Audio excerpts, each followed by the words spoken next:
আয়াত ৩৯ وقارون وفرعون وهامان ولقد جاءهم موسى بالبينات فاستكبروا في الأرض وما كانوا سابقين অনুবাদ আর আমরা ধ্বংস করেছিলাম কারুন ফিরাউন ও হামানকে আর অবশ্যই মূসা তাদের কাছে সুস্পষ্ট নিদর্শন সহ এসেছিল অতঃপর তারা জমিনে অহংকার করেছিল কিন্তু তারা আমার শাস্তি এড়াতে পারেনি আয়াত ৪০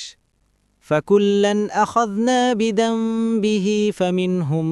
من أرسلنا عليه حاصبا ومنهم من أخذته الصيحة ومنهم من خسفنا به الأرض ومنهم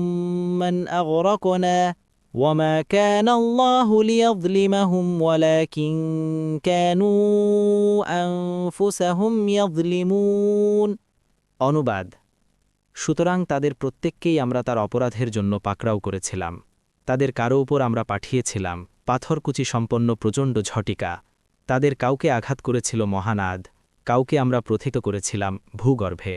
এবং কাউকে আমরা করেছিলাম নিমজ্জিত আর আল্লাহ এমন নন যে তিনি তাদের প্রতি জুলুম করবেন বরং তারা নিজেরাই নিজেদের প্রতি জুলুম করেছিল তাফসির ১ নং ফুটনোটের বিবরণ অর্থাৎ আদ জাতির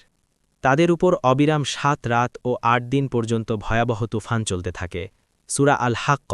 ৭